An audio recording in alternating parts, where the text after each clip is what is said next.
ganito. Yan.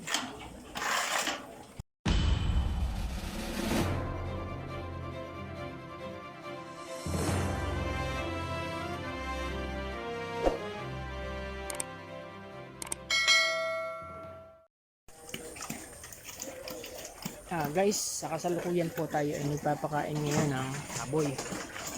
Ngayon po ay hapon, kaya hapunan na po itong baboy. So paano nga po ba ako maglinis nitong ating babuyan? Ang dudumi po. So bali ganito lang po ang ginagawa kong paglilinis sa ating babuyan. Bali meron po akong pangkahig na ganito. Ito. May pangkahig po tayo. Ginagawa po natin dito ay pakahig lang. Ganito. Yan. Nakahig lang po natin ganito. Para po doon sa mga masaselan, huwag nyo na lang pong panoodin ang video na ito. Pinapakita ko lang po ang video ito para po doon sa mga nagtatanong kung paano daw po linisin ang mga kulungan. So ganito lang po, kinakahig lamang po natin na ganito. Tapos, pinadakot lang po yan ng dustpan. Pinadaspan po. Kasi alam niyo po, nangangamoy lang po ang baboy kapag ka po nababasag ang kanyang dumi. Tulad po halimbawa, ginulungan, di ba kapag ka nagugulong sa dumi ang baboy, napakabaho ng singaw. Nga po, nababasag yung dumi. So sa ganitong paraan, hindi po mababasag yung dumi. Dahil kinakaykay lamang po natin yan at ibinubunton po natin dito sa huli. Yan. Yan. Tapos saka po yan dadakutin. Napapandakot naman po diyan ay dustpan. Kasi kapag ka po ito po ay inispray natin ng nakagayaan pa lang, ako yan po ay mababasag, malalagas po yan pagka po ating inispray ng power spray. Mas madali po para sa akin ang ganito lamang. So ganoon din po dito sa ating mga dito sa inahin na may biik. Ang ginagawa po natin dito, ito pong dumi ay kung may makita po kayong dumi dito, winawalis lang po yan o dinadakot. Pero pagka po katulad nito ay hindi na naman po yan madadakot, yan po ay malalaglag na lang sa ilalim. So kapag po yan ay sa ilalim na, maalawan na po yan at yan po ay kakaykayin na lamang tulad po ng ginagawa kong ito. Pagka po kasi ganito ang ginawa nyo ay hindi po magpuputik yung inyong mga biik, kasi ang mga biik po ay ugali po niyan na sinusumbang po yung dumi, yung inahin. Tapos kinakahig lang po natin doon po sa masaselan. Huwag nyo na pong panoodin to. So ito po yung dumi ng baboy. Tapos dinadakot lang po yan ng dustpan. Ganito po, dito, ganun din.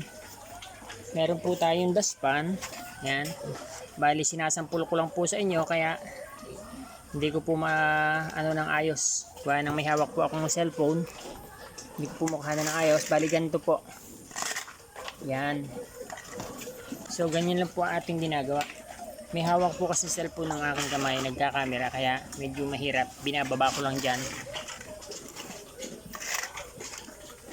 So ganito lang po yung ating ginagawa. Lahat yan, ganun po ang ginagawa. Ayan. Tapos dadalhin lang po natin doon sa lagayan.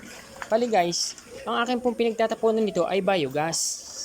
Kaya lang, nasira po yung biogas natin dahil nasira po ni Bagyong Egay. Kaya pansamantala po, dito ko muna ilalagay sa sako. Yan. Tapos ito po ay lalagyan po natin ng apog sa ibabaw. Yan. Pero wala naman pong uhod. Katulad po nito, pagkakaano nilalagyan ng apog. Yan.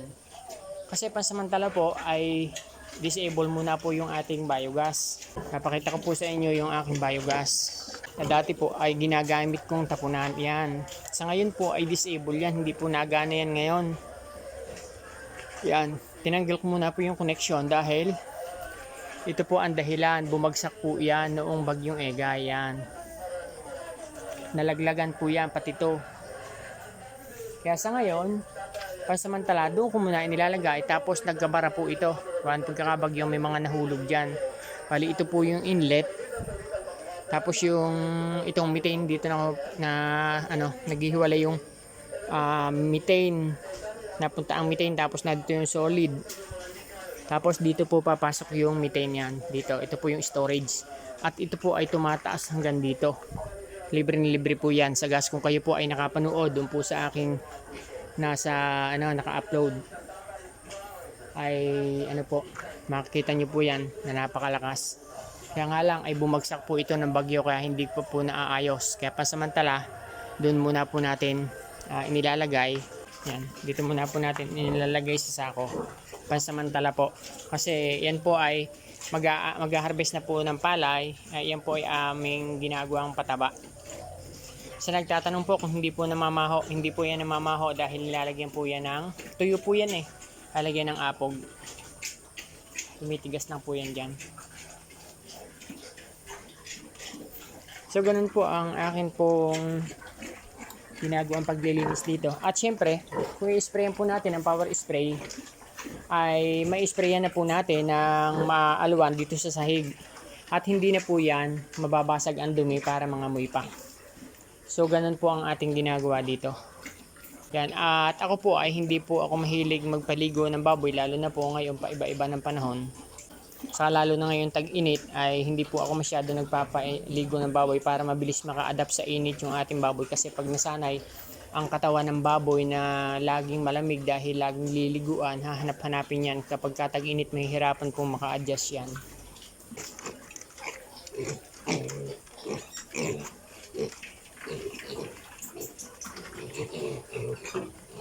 Ang payat-payat na po itong mamapig na to.